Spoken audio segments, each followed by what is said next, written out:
On this episode of Delivering Marketing Joy, I talk with Bill Petrie about how he became an entrepreneur by accident.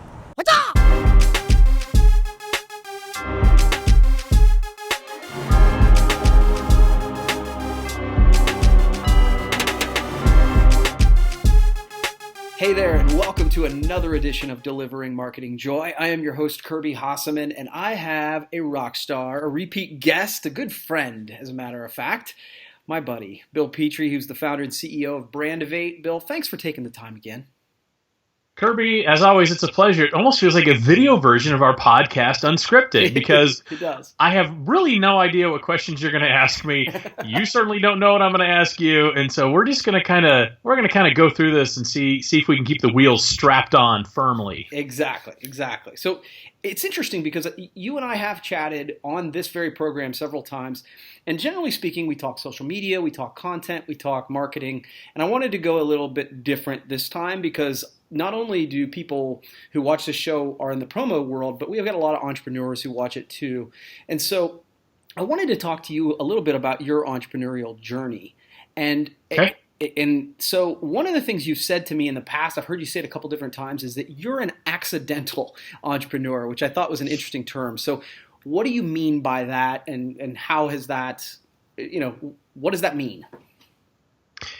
I think what it means to me, I never set out to be an entrepreneur, to build a business. That was never a goal of mine. Not that I thought I wasn't capable of doing something like that. It just was never something I set out to do. Mm-hmm. I know you're an entrepreneur, and I know you love starting new businesses. That's never been my passion. Okay. So I call myself an accidental entrepreneur because about 4, maybe 5 years ago, I made the decision that I needed to have much more of an entrepreneurial spirit. Mm. And I applied that at work, and it helped me be very successful, which I'll juxtapose by the next sentence, which I'll say, and then I lost my job. So how successful were you, Bill? I actually lost my job due to the company's affiliation with another promotional products company, and it was just a lot of redundancies, and they didn't need me.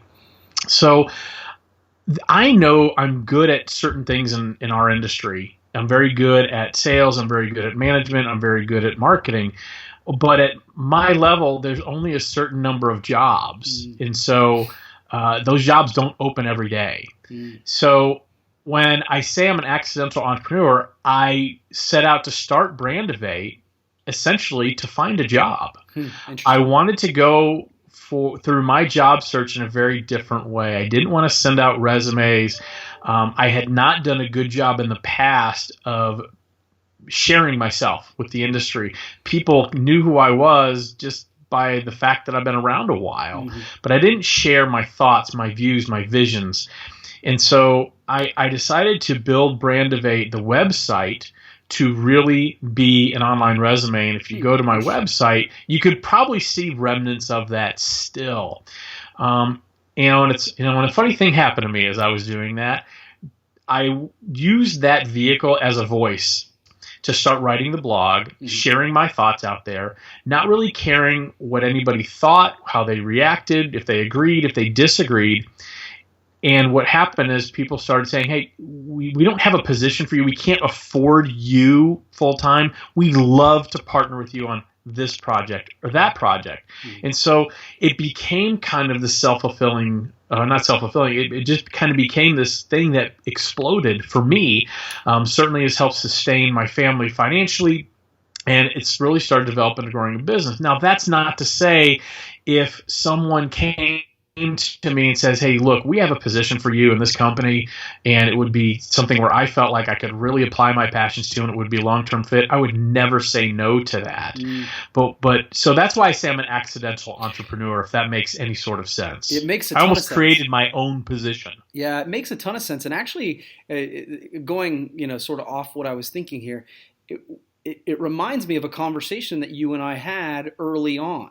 Because you had said something along the lines of, well, if by February this hasn't taken off the way I want it to, and I kind of pushed back on you at that point. I'm like, boy, if you're already planning your exit strategy, it's not going to work, right? Yeah, you did give me a verbal tongue lashing, and you were right to do that because again, when I launched Brandivate, it was very much in the mindset of, man, I got to find a job. Oh, that's interesting. And so I think when we had that conversation, I was already in my mind saying, okay, I'm going to give myself 4 or 5 months to find a job. This is how I'm going to do it. And then when I verbally expressed that to you, you're like, that's not really a good way to go about this. Well, that's cool. That actually gives me some insight to what you were thinking at the time, which is interesting. So what's changed along the journey? I mean, how has that evolved? Well, it's evolved because, like I said, it's allowed me to be me.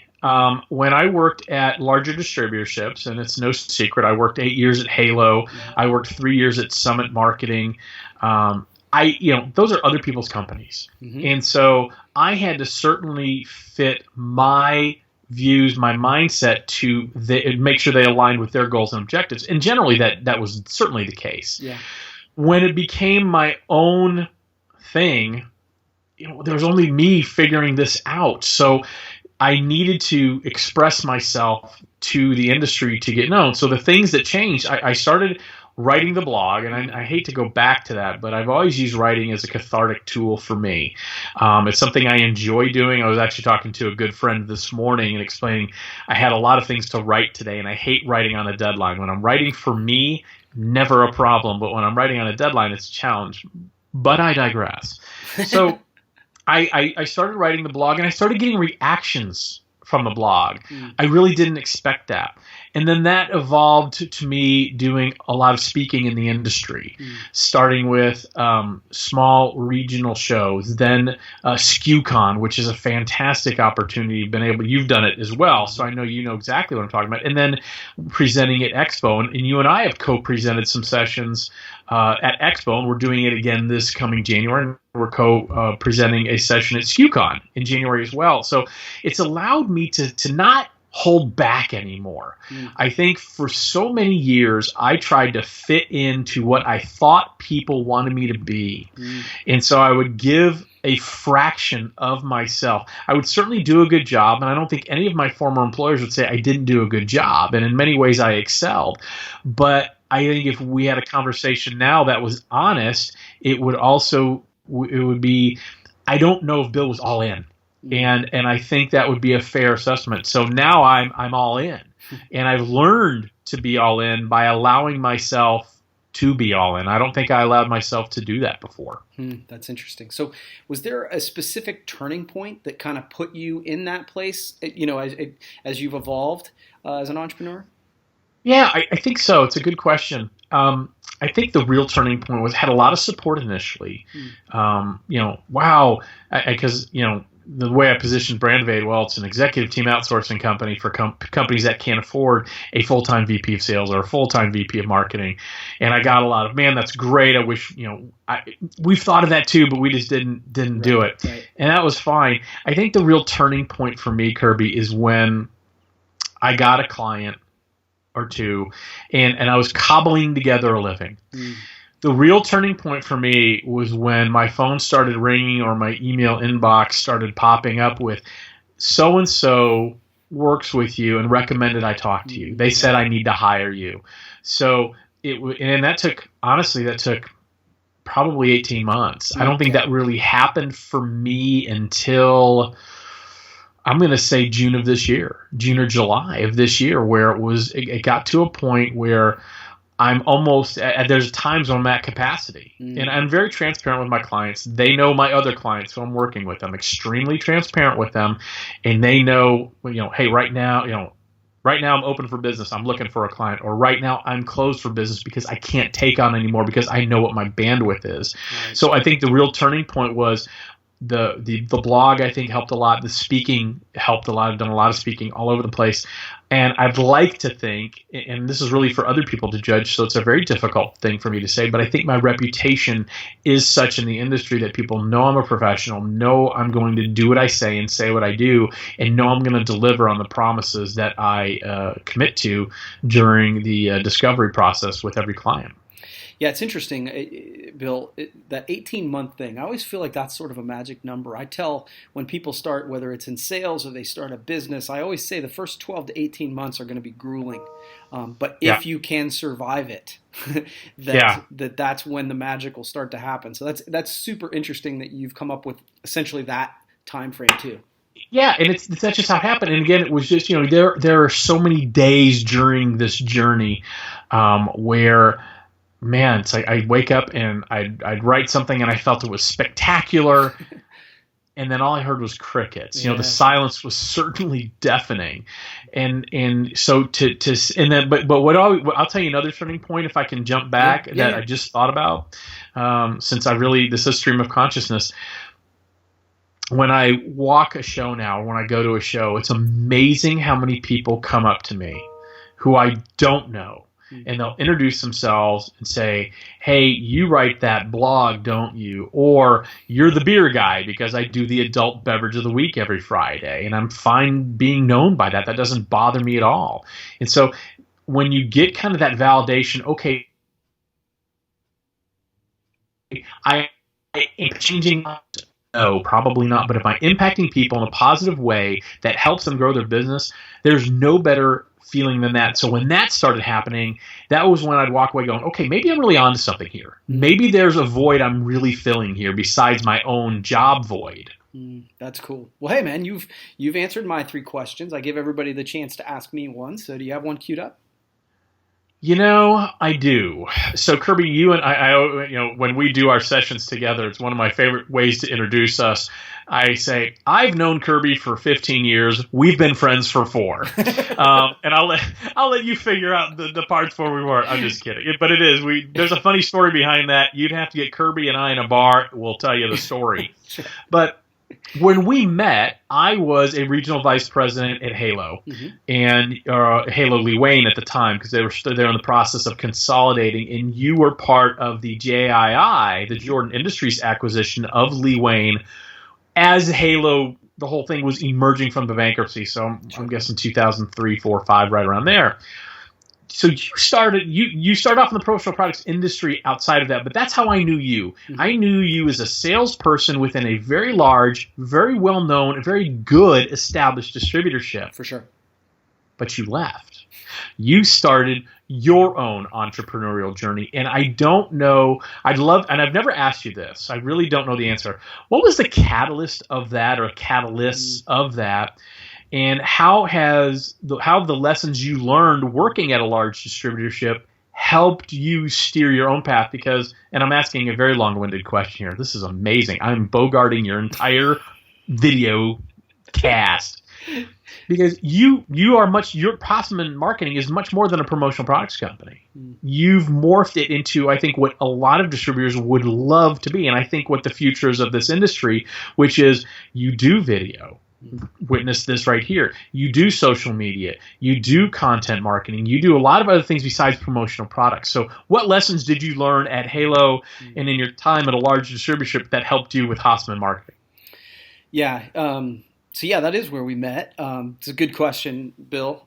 So what I would say is, I left Halo on really good terms. I speak extraordinarily well of them. And they treated me really well. So there wasn't like some, if you're asking, hey, was there some sort of blow up or anything like that? There really was not. They treated me great. I guess I'm looking more for what internally in you said, okay, I'm ready to do this on my own. Yeah. Because we both have good friends at Halo. We both speak very highly of Halo. Yeah, for so sure. I wasn't necessarily looking for a negative thing, because I didn't think that was the case. I was looking more for, okay, one day you've probably been thinking about it, and one day you woke up and said, I got to do this. Yeah. What was that? So it was really, it evolved. When I was asking you about your evolution, for me, I started doing video about the same time as that acquisition. That's where my background was in. So I had clients who were promotional products clients asking me to do video. So I launched the video company at the same time. And so then I hired an assistant to help me. And so that all of a sudden I started building up staffing. And then I hired a video person to help me, and that kind of grew and evolved. And I finally got to a point. One of the things I know a lot of people in our industry, a lot of salespeople who are entrepreneurs, by the way. If you're a successful salesperson in promotional products, you have entrepreneurial tendencies for sure. Correct. But they say, oh, hey, I could do this on my own without the help of it. And I think the thing I understood is that I wasn't quite arrogant enough to think that I knew everything about it. And that says something because I usually think that. But I was like, okay, I'm going to need to make sure that I can do this so that I don't let down the clients that I'm already doing business with. And so Sure. what happened for me really is that my team evolved around me to the point where I'm like, gosh, I actually am already paying people who could easily fill these roles that Halo was doing for me. And so it was a super scary time, but it's worked out. And then the services have evolved too. I can relate to having a super scary time. Yeah, right. Well, cool, man. Well, thank you so much, Bill. I appreciate it. I know you've done this show with me a few times, and I always get a lot out of it. And so I really appreciate you taking the time. I appreciate you taking the time. You never have to ask, Kirby. I'm always there. All right, man. Well, that wraps up this edition of Delivering Marketing Joy. We'll see you next time. Thanks for watching, but wait! Can you do me a favor? Please subscribe to my channel. If you haven't done it already, the way to do it's right over here. And hey, if you want to watch the last episode, check that out over here. Again, before you leave, subscribe!